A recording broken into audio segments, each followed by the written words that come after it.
નમસ્તે વિદ્યાર્થી મિત્રો, ધોરણ 11 ગણિત પ્રકરણ 11 સાંકવો ભાગ નંબર 4. મિત્રો, આગળના વિડીયોમાં આપણે પરવલય વિશે અભ્યાસ કરેલો છે. પરવલયના પ્રમાણિત સમીકરણો, પરવલયની નાભી, નિયામિકા, નાભી લંબની લંબાઈ કેટલી હોય, આ બધાનો આપણે અભ્યાસ કરી ચૂક્યા છીએ. હવે આ વિડીયોમાં એને રિલેટેડ ઉદાહરણો અને સ્વાધ્યાય 11.2 નો આપણે અભ્યાસ કરવાનો છે. તો સૌથી પહેલા ઉદાહરણ નંબર 5. પરવલય y² = 8x ના નાભીના યામ, અક્ષ, નિયામિકાનું સમીકરણ અને નાભી લંબની લંબાઈ આપણે શોધવાની છે. મિત્રો, જે પણ કિંમત આપી છે અહીંયા ધન પદ છે, તો એનો મતલબ આપણે આ સમીકરણને કોની સાથે આપણે સરખાવીએ તો તે વધારે યોગ્ય રહેશે? તો કે સમીકરણને y² = 4ax સાથે સરખાવવું પડે. તો કે સમીકરણને y² = 4ax સાથે સરખાવતા ચલો a ઇક્વલ ટુ શું થાય? આમ તો 4a = 8 છે, તો a ઇક્વલ ટુ કેટલા થશે? 2 થાય. બરાબર. તો ચલો આપણે એક કિંમત આરી મળી. હવે y² સ્વરૂપનું સમીકરણ છે, તો પરવલય x અક્ષ પ્રત્યે સમમિત થવાનું છે. તો આપણે એનો ઉલ્લેખ કરી શકીએ કે અહીં પરવલયના સમીકરણમાં y² હોવાથી તે x અક્ષ પ્રત્યે સમમિત છે. સાથે સાથે જે x નો સહગુણક છે ધન છે. બરાબર. એનો મતલબ કે ધન હોય તો પરવલય કઈ દિશામાં ખુલશે? x અક્ષની ધન દિશામાં. તો આપણે એનો પણ ઉલ્લેખ કરી દઈએ. તથા x નો સહગુણક ધન હોવાથી તે x અક્ષની ધન દિશા તરફ ખુલશે. બરાબર. ચલો આટલું આપણને મળી ગયું છે. હવે x અક્ષની ધન દિશા તરફ ખુલે છે તો પરવલયનો અક્ષ કોણ થવાનું? x અક્ષ થવાનું છે. માટે પરવલયનો અક્ષ x અક્ષ થાય. કયો અક્ષ થશે? x અક્ષ. ચલો હવે નાભીના યામ. મિત્રો, પરવલયનો અક્ષ x અક્ષ છે, તો નાભી ક્યાં હોવાનું? x અક્ષ ઉપર હશે. તો માટે નાભીના યામ a0 = 2 0. ચાલો હવે નાભીના યામ 2 0 છે. બરાબર. તો નિયામિકાનું સમીકરણ કેવું મળશે?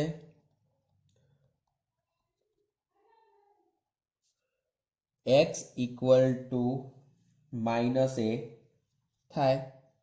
એટલે કે ઇક્વલ ટુ x = -2 થાય. ઓકે. ચલો આ વસ્તુ. હવે નાભિલંબની લંબાઈ આપણે લખવાની છે. તો નાભિલંબની લંબાઈ માટે કયું સૂત્ર આપણે જાણીએ છીએ? તો કે જ્યારે y² = 4ax જેવું સ્વરૂપ હોય તો નાભિલંબની લંબાઈ 2a જેટલી આપણને મળે. તથા નાભિલંબની લંબાઈ 2a = 2 × 2 = 4 થાય.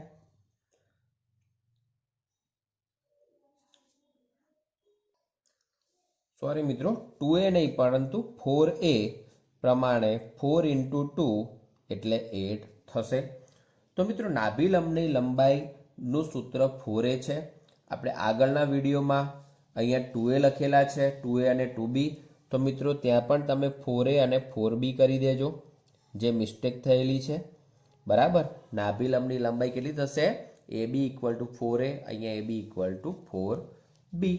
તો આગળના વિડીયોમાં પણ એ છેલ્લું પદમાં તમે ફેરફાર કરી દેજો.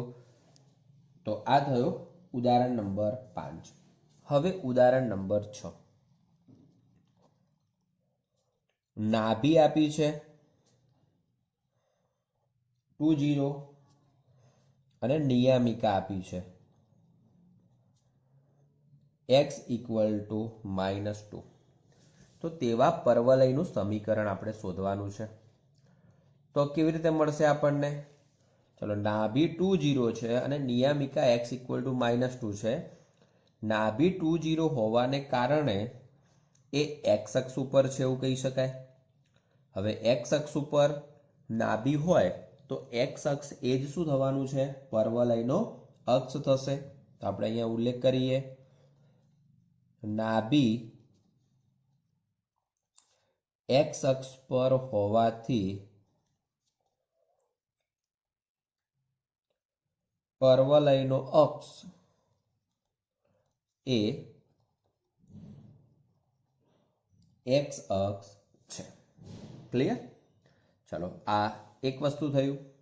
હવે ચલો, પરવલયનો અક્ષ x અક્ષ હોય તો આપણે કહી શકીએ કે પરવલયનું સમીકરણ y² ઇક્વલ ટુ ±4ax સ્વરૂપ થવાનું છે. પરંતુ નાભી x અક્ષની ધન દિશા તરફ છે, બરાબર. તો એને આધારે y² ઇક્વલ ટુ +4ax થાય. અહીંયા ઉલ્લેખ કરી દઈએ છીએ. તથા નાભી x અક્ષની ધન દિશામાં છે. કઈ જગ્યાએ છે? x અક્ષની ધન દિશામાં. તો આપણે શું કહી શકીએ? તો માટે પરવલયનું પ્રમાણિત સમીકરણ y² ઇક્વલ ટુ +4ax થાય. ક્લિયર? પ્રમાણિત સમીકરણ કેટલું થશે? y² equal to 4ax. હવે પ્રમાણિત સમીકરણ આ પ્રમાણે આપણને મળે છે. નાભી a0 a તરીકે 2 છે, ઉલ્લેખ કરીએ. નાભી a0 ઇક્વલ ટુ 2 0 હોવાથી a ઇક્વલ ટુ 2 છે. તો એની કિંમત આપણે અહીંયા મૂકી દઈએ. તો માટે પરવલયનું સમીકરણ y² equal to 4 2x equal to 8x થાય. તો આ પ્રમાણે આપણને પરવલયનું સમીકરણ y² ઇક્વલ ટુ 8x મળશે. ઓકે. નાભી 2 0 અને નિયામિકા x ઇક્વલ ટુ -2, આ બંનેને આધારે આપણે આ પ્રમાણે વિચારી શકીએ છીએ. ચલો, એના પછી ઉદાહરણ નંબર 7 જોઈએ, જેની અંદર શિરોબિંદુ ઉગમ બિંદુ આપેલું છે.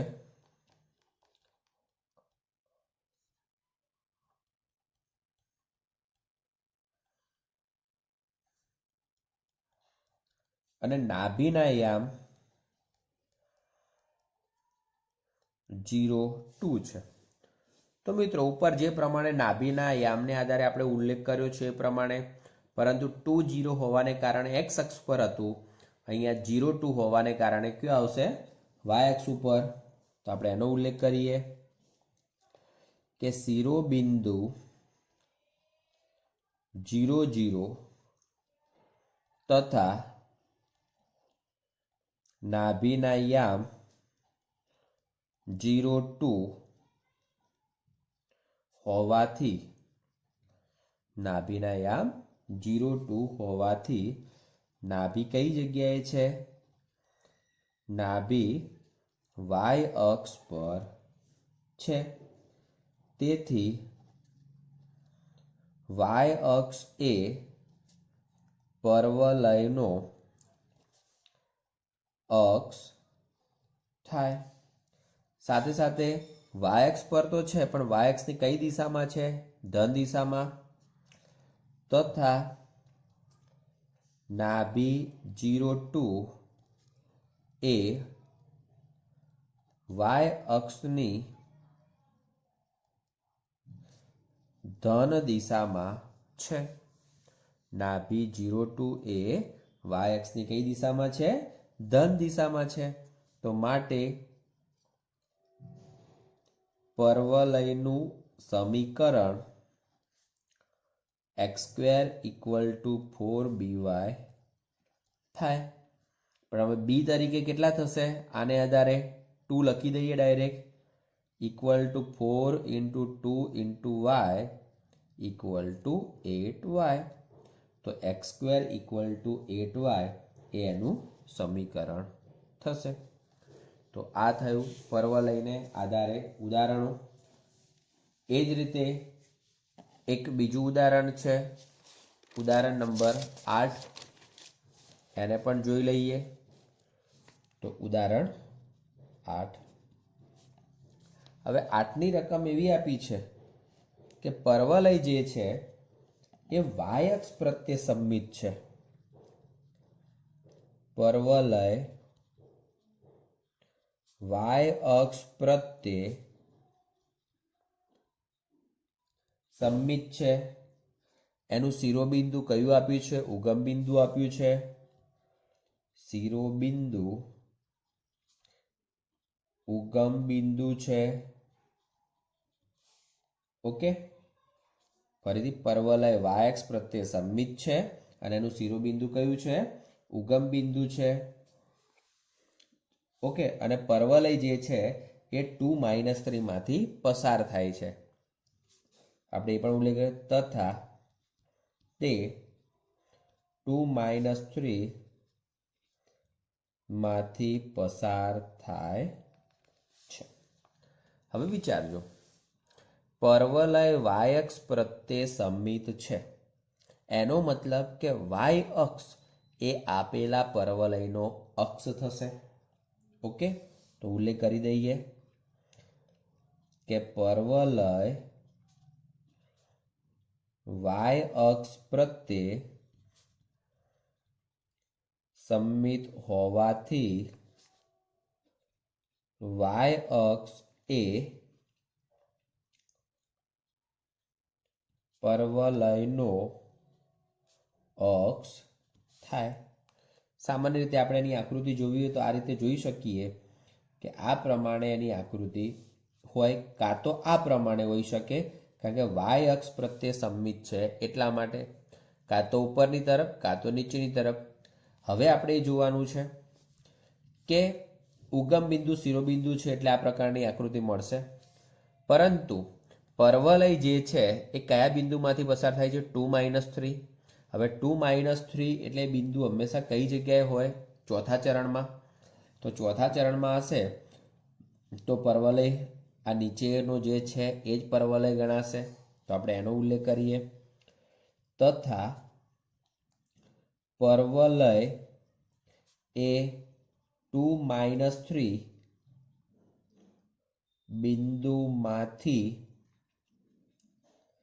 પસાર થાય છે, એટલે કે પરવલય ચતુર્થ ચરણમાં છે। હવે ચતુર્થ ચરણમાં હોય તો નીચેનો જ પરવલય કહેવાશે, બરાબર। ચતુર્થ ચરણમાં આખું ચતુર્થ ચરણમાં આવે એવું જરૂર નથી, એક છેડો ચતુર્થ ચરણમાં આવશે અને એક તૃતીય ચરણમાં આવશે। તો ચતુર્થ ચરણમાં હોય છે અથવા આવે છે, તેથી પરવલયનું સમીકરણ કયું થશે? x² = -4by થાય। તો આ રીતે આપણને એનું સમીકરણ મળ્યું છે। હવે આ જે પરવલય છે એ પરવલય 2 - 3 માંથી પસાર થાય છે, તો એના આધારે આપણે બીનું મૂલ્ય શોધી દેવાનું છે। અને એ બીનું મૂલ્ય આપણે આ સમીકરણમાં મૂકી દઈએ ફરીથી, બરાબર, તો આપણને પરવલયનું સમીકરણ મળી જશે. તો આને આપણે 1 નંબર અત્યારે આપી દઈએ છીએ. નંબર 1 આપણે ઉલ્લેખ કરીએ કે પરવલય 2 - 3 માંથી પસાર થતું હોવાથી 2² = -4b અને y ની જગ્યાએ -3. ચલો આપણે એકલા b ને કરતા બનાવી દઈએ અથવા એકલા 4b ને -4b ને કરતા બનાવી દઈએ. તો -4b ની જગ્યાએ જ આખું પદ આપણે મૂકી શકાય. ચલો -4b ને કરતા બનાવીએ તો 4/3 પણ આગળ આવશે માઇનસ = -4b. કારણ કે આપણે સમીકરણની જરૂર છે એટલા માટે નાભીની કે એની કંઈ જરૂર નથી. જો નાભીની જરૂર હોય તો b ને કરતા બનાવવા પડે. હવે માટે 1 પરથી x² = -4/3y. ચલો 3 આપણે અહીંયા મૂકી દઈએ છીએ. માટે 3x² = -4y અને જે માગેલ પરવલયનું સમીકરણ છે.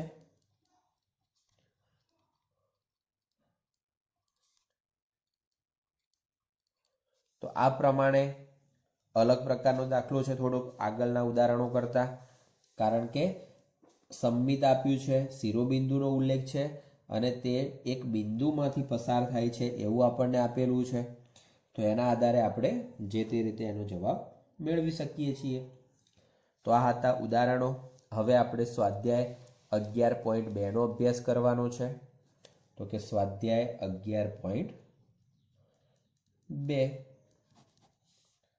ચલો એની અંદર પ્રશ્ન નંબર 1. ચલો y² = 12x આપ્યું છે. અહીંયા નાભીના યામ, પરવલયના અક્ષનું સમીકરણ, નિયામિકાનું સમીકરણ અને નાભી લંબની લંબાઈ શોધવાની છે. મિત્રો હવે આપણે આ દાખલાઓમાં કોઈ ડિટેલમાં બધો ઉલ્લેખ કરીશું નહીં. ડાયરેક્ટ એને સમીકરણ સાથે સરખાઈ દઈશું અને એ પ્રમાણે ઉલ્લેખ કરીશું.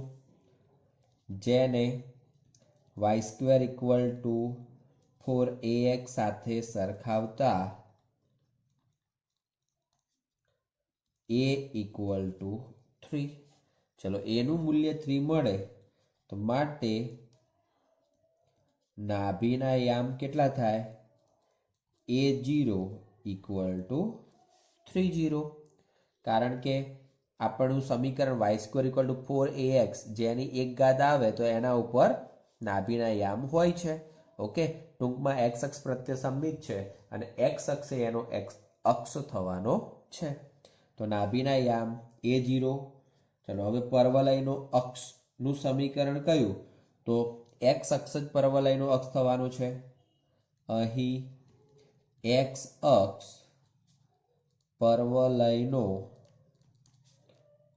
અક્ષ થાય. તેથી તેનું સમીકરણ, મિત્રો x અક્ષનું સમીકરણ છે y = 0. આ જે સમીકરણ છે કોનું છે? x અક્ષનું સમીકરણ છે.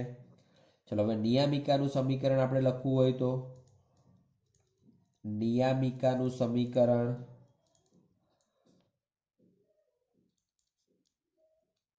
x = -a નિયમ પ્રમાણે x = -3 થશે અને નાભી લંબની લંબાઈ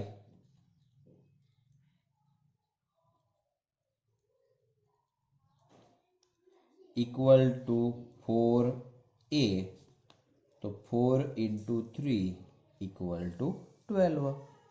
તો આ પ્રમાણે આપણને જે પણ માગેલું છે તે મળી જશે. ચલો હવે પ્રશ્ન નંબર આપણે 3 જોઈએ. કારણ કે આ પ્લસ વાળું છે, હવે એ રીતે માઇનસ વાળું છે. y² = -8x. તો જો માઇનસ આવે છે તો આપણે એને માઇનસ વાળા સમીકરણ સાથે સરખાવીએ. જેને y² ઇક્વલ ટુ -4ax સાથે સરખાવતા ચલો એ તરીકે કેટલા મળશે 2। તો માટે નાભીના યામ A0 તરીકે 2 0 થશે। બરાબર મિત્રો ધ્યાનથી વિચારજો, નાભીના યામ અહીંયા માઇનસ હોવાને કારણે A0 નહીં પરંતુ શું લખાશે -A0 લખાશે। તો એના કારણે શું થશે -20 થશે। ઓકે, સાથે એનો અક્ષ તો કયો થવાનો છે x અક્ષ જ। ઉલ્લેખ કરી દઈએ કે x અક્ષ એ પરવલયનો અક્ષ થાય। ચલો તેથી તેનું સમીકરણ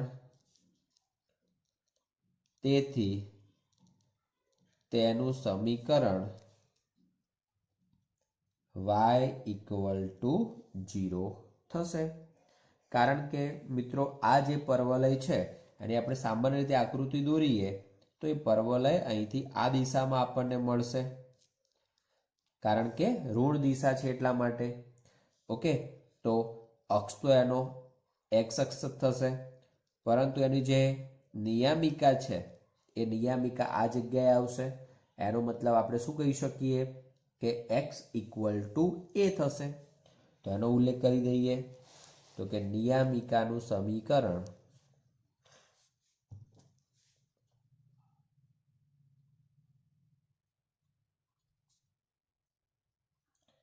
ચલો કેટલું લખાશે x ઇક્વલ ટુ a, એનો મતલબ કે x ઇક્વલ ટુ 2 થાય।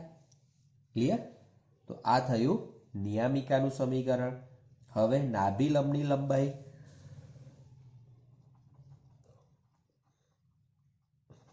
તો નાભી લંબની લંબાઈ તો આપણે જે પ્રમાણે વિચારીએ છીએ એ પ્રમાણે 4a, તો 4 × 2 ઇક્વલ ટુ 8। અહીંયા તો એનું મૂલ્ય હંમેશા ધન જ આપણે લેવાનું છે, એટલે એ તો કોઈ ફરક પડવાનો નથી। ચલો હવે એના પછી પ્રશ્ન નંબર 4 જોઈ લઈએ। x² equal to -16y। હવે જે પ્રમાણે અહીંયા આપ્યું છે એ પ્રમાણે સૌથી પહેલું કામ, જેને x² ઇક્વલ ટુ -4by સાથે સરખાવતા મિત્રો આની એક સામાન્ય આપણે આકૃતિ દોરવી હોય તો એ આકૃતિ કેવી થવાની છે, જે પ્રમાણે એક તો x² આપ્યા છે ને અહીંયા માઇનસ છે, એનો મતલબ x અક્ષને સ્પર્શીને આમ નીચે તરફ પરવલય ખુલશે। તો આ પ્રમાણેની આકૃતિ થશે।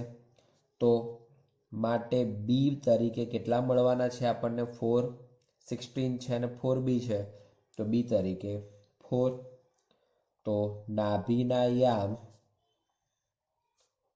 ચલો આને આધારે 0 - b એટલે કે 0 - 4 થશે। હવે નાભીના યામ આપણને એ પ્રમાણે 0 - 4 થઈ ગયા છે। બરાબર, તો અક્ષ વિચારીએ તો તમે જુઓ કયા અક્ષ દ્વારા પરવલય સમમિત છે, તો y અક્ષ દ્વારા। તો ઉલ્લેખ કરી દઈએ કે y અક્ષ એ પરવલયનો અક્ષ થાય। બીજી રીતે કહીએ તો જેની એક ઘાત છે એ પરવલયનો અક્ષ થશે, અને તેથી તેનું સમીકરણ x ઇક્વલ ટુ 0 થાય। ચલો નિયામિકાનું સમીકરણ આપણે જોઈએ તો જો આકૃતિ ઉપરથી નિયામિકા આ બાજુ આવવાની છે, તો એ નિયામિકાનું સમીકરણ y ઇક્વલ ટુ b, એનો મતલબ કે y ઇક્વલ ટુ 4, અને નાભી લંબની લંબાઈ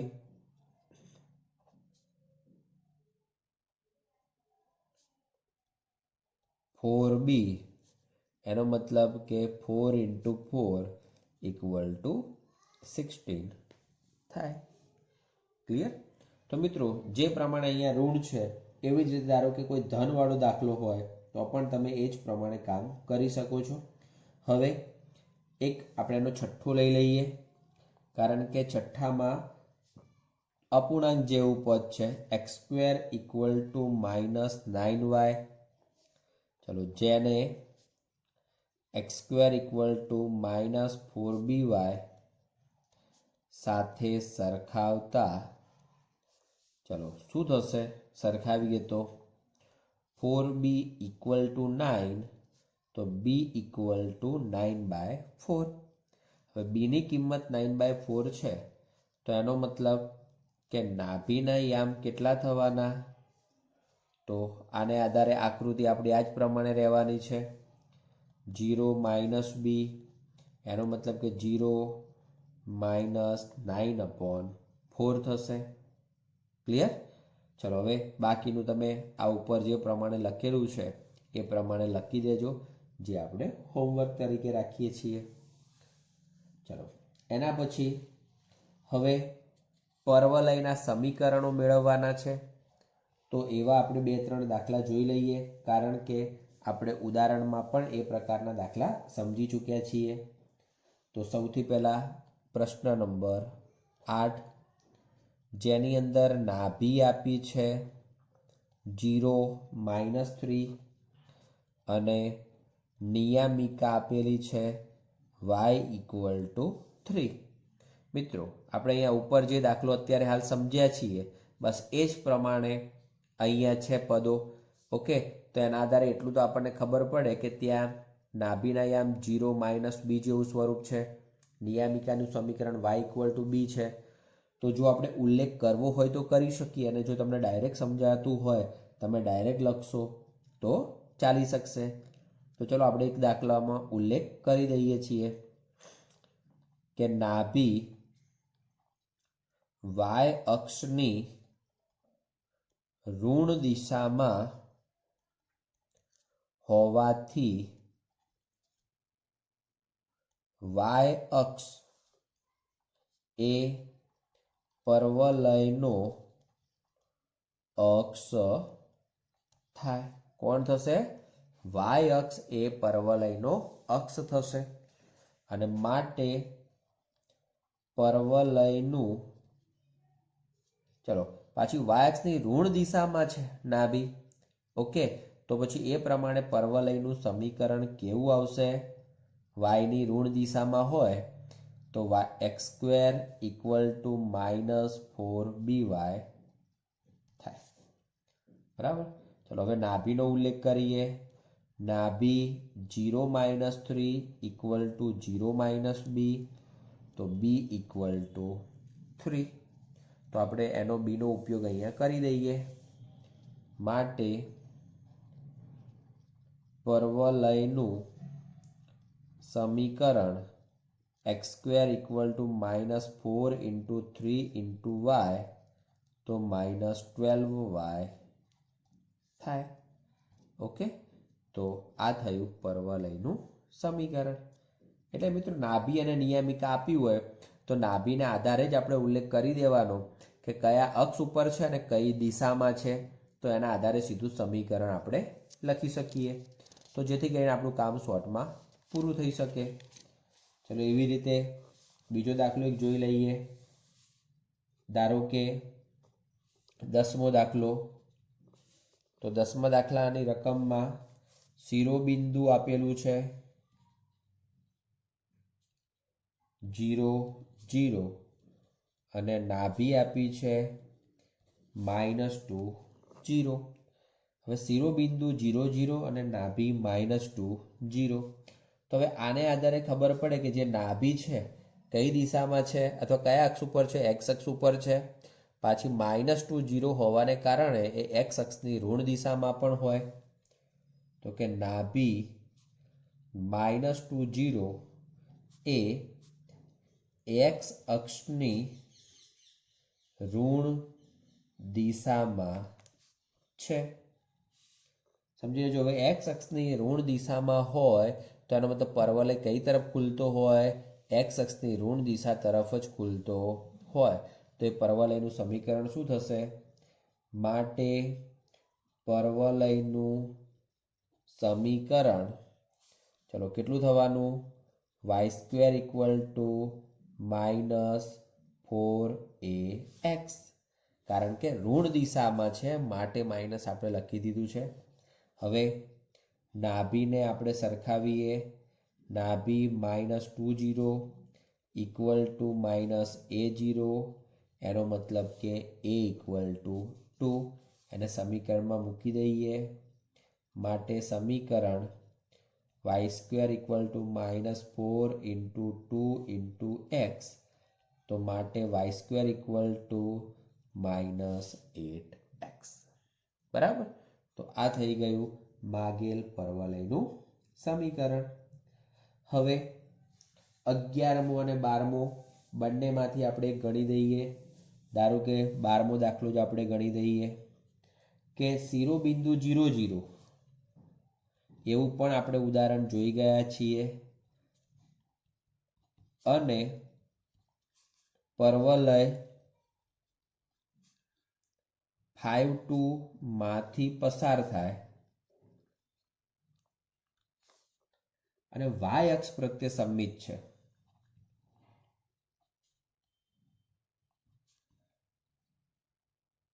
આટલું માહિતી આપણને આપી છે, તો આપણે એનો ઉલ્લેખ કરીએ કે પરવલય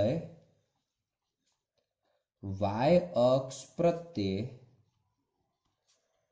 સમમિત છે. બરાબર?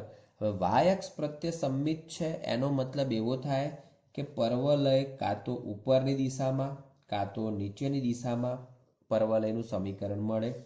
સાથે સાથે પરવલય 5, 2 એનો મતલબ કે પ્રથમ ચરણમાંથી પસાર થાય છે તથા પરવલય 5, 2 બિંદુમાંથી કૌંસમાં લખી દઈએ પ્રથમ ચરણમાં પસાર થાય છે. માટે પરવલયનું સમીકરણ કયું થવાનું? x² = 4by થાય. હવે આ 5, 2 બિંદુ જે છે એને આમાં મૂકી દઈએ. પરવલય 5, 2 માંથી પસાર થતો હોવાથી ચલો x ની જગ્યાએ 5² 4b, y ની જગ્યાએ 2. આપણે 4b ને જ કરતા બનાવીએ. 25/2 = 4b, જેને આપણે સમીકરણમાં મૂકી દઈએ. માટે સમીકરણ x² = 25/2y અને માટે 2x² = 25y, જે માગેલ પરવલયનું સમીકરણ છે. તો મિત્રો, આ વિડીયોમાં આપણે પરવલયને રિલેટેડ બધા દાખલાઓનો અભ્યાસ કર્યો છે. બરાબર? તો આશા રાખું છું કે આ દાખલાઓમાં તમને ખૂબ સરસ રીતે અને વ્યવસ્થિત સમજણ પડી હશે. જો મિત્રો સૂત્રો આવડતા હોય અને ટોપિકને બરાબર સમજ્યા હશો તો જ તમને ઇઝીલી આવડી શકશે. જો નહીં સમજ્યા હો તો એને ઇઝીલી આવડશે નહીં. હવે મિત્રો, અહીંયા શરૂઆતમાં આપણે જે પણ દાખલા ગણ્યા છે એની અંદર પહેલો, ત્રીજો અને ચોથો એમાં નાભિલંબની લંબાઈ શોધેલી છે.